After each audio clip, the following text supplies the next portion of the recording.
બોલો ખેડૂત મિત્ર, તમારો શું પ્રશ્ન છે? સર, મારે પાણીની પાઇપલાઇન 2007-6 નાખેલ હતી ની યોજનામાં. તો રાજી ખુશી નાખવા દીધી છે તે વખતે. આજે ખુશી તેની ઉભારીઓ એને 7 નંબરમાં નોંધાવી હતી? નહીં સાહેબ. તો નોંધાવ્યા વગર અધિકાર ક્યાંથી મળે? હવે આગળ શું પ્રશ્ન કયો એ કયો? પછી લોકો અત્યારે એમ કે છે કે હવે આ કાઢ લેવાની થાય, નથી આંકવા દેવી એમ. અધિકાર છે, તમે રેવન્યુમાં નોંધાતા શું કામ ભૂલી ગયા?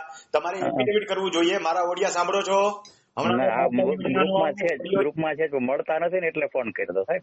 સાંભળો, હમણાં પાઇપલાઇન યોજનાનો સંયુક્ત હક નોંધાવવા અંગેનો એક ઓડિયો મૂકેલો છે રમણીભાઈ કોટડિયા રેવન્યુ માર્ગદર્શનની અંદર. 10મો 12મો કે 15મો ઓડિયો હશે. એમાં લખેલું છે કે અધર્સ જે અન્ય હકો આવે ને, અન્ય હકોનું પત્રક બનાવતા શીખવાડ્યું છે. અન્ય હકોમાં કોની કોની સહી કરાવવી જોઈએ એ મેં શીખવાડ્યું છે. એટલે કે કેટલા નંબર નો છે સાહેબ અંદાજે? નંબર મને નથી યાદ. ઓકે, 10 થી 15 નંબરની વચ્ચેનો ઓડિયો સાંભળી લેજો. પણ હવે શું કામનું? જબ ચીડિયા ચુન ગઈ ખેત અબ પછતાએ ક્યા હોત હે. હવે શું કરવાનું? મામલતદારમાં નોંધાવીએ કે કેસ કરીએ તો ચાલે કે કેમ થાય? હવે શેનો કેસ? આપણે અધિકાર તો નોંધાવ્યો નથી. મામલતદાર શેનો ચુકાદો આપે? અધિકાર પેલા નોંધાવવો જોઈએ. જો નોંધાયેલો અધિકાર હોત તો મામલતદાર તમને સાંભળે, સિવિલ કોર્ટ બધા તમને સાંભળે, એસએસઆરડી સુધી સાંભળે, તમને કૃષિ સાંભળે. હવે કોઈ નો સાંભળે. બરાબર છે. કોઈના રેવન્યુ રેકર્ડ જો હું હંમેશા કહેતો હોઉં છું કે પેલા જયારે સારા સંબંધ હોય ને ત્યારે એક સંયુક્ત એફિડેવિટ બનાવાય પાઇપલાઇન વાળા બધાનું, વિધાઉટ કન્સિડરેશન. એમાં કઈ આપવાની જરૂર નથી. બરાબર.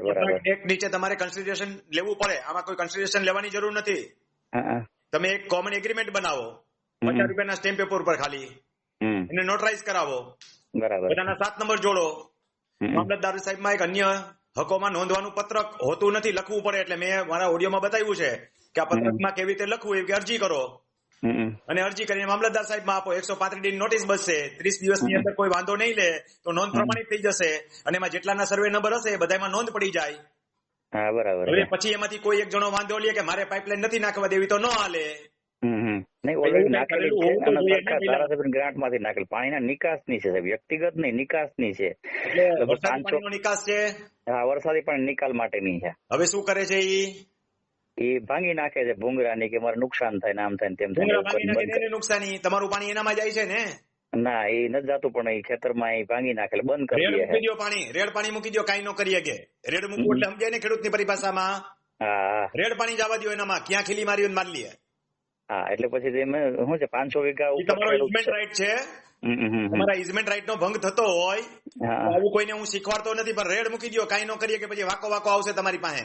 હા, એ તો સમજી ગયો. રેડ મૂકવાનું. હા, મૂકી દો રેડ. હા, સારું. તમને એડવોકેટ નહીં કરીએ કે હું ખેડૂત કમ એડવોકેટ છું. હું કહી સાંભળું છું તમારે ઘણા બધા ઓડિયો છે, સાંભળું છું. મને પ્રશ્ન નહોતો અત્યારે આવ્યો છે.